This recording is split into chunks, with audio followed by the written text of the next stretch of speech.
So, since it is my summer reading list, I figured I'd introduce what I'm doing. So, hopefully, for the next couple of weeks, every few days, I'm going to upload an up to 5-minute video where I talk about the books on my summer reading list and why I would recommend them or why I would not. So, first thing first, there's this one, Survive the Night by Riley Sager. So, this is her second book, I believe.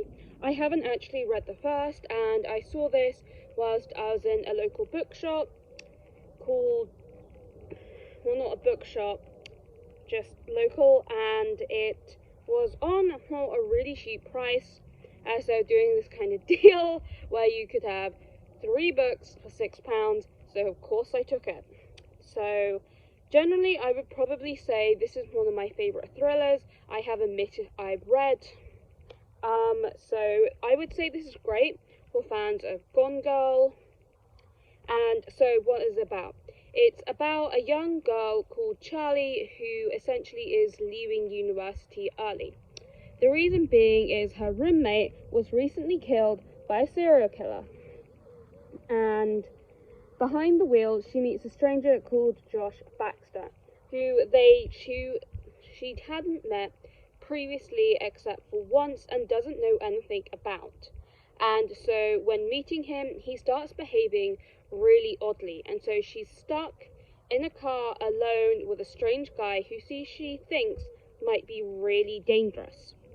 So what I loved about this was the narration style, where we really get into Charlie's head, and I think that's really great.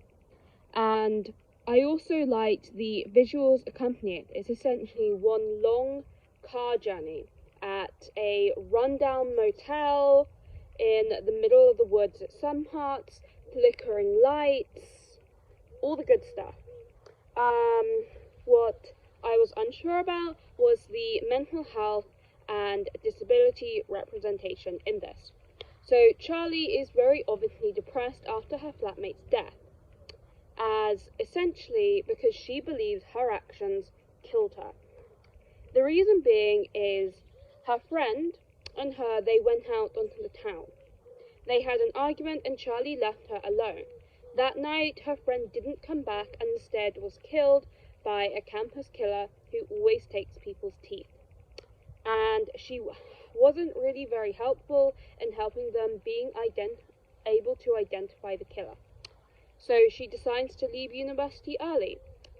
The second part of the mental health and disability representation or neurodivergence is she suffers from an unnamed disorder in the text where essentially she suffers from hallucinations, and those hallucinations often in her mind take the form of a movie that she often makes up, so at times she doesn't know what's real and what's not, and she sort of goes still.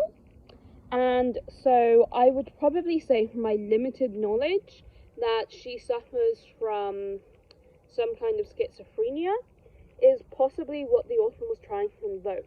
However, it's not really named in the text, so I do think I did really enjoy this, and I did think it was well written, and I do think the disorder she herself was fully shown to be human, and it's shown that she was also very obsessed with films, so that is why her hallucinations, specifically of sight and sound, take the form that they do. So I really liked. Actually no, I didn't so much like this so much I found it intriguing. However, if that's actually true to life, I don't really know. I will also say it had a rather twisted meet cute, and I did find the portrayal of Charlie's boyfriend compared to Josh Baxter to be quite interesting. Furthermore, it had a great twist and some really good well done fight scenes. Over and out.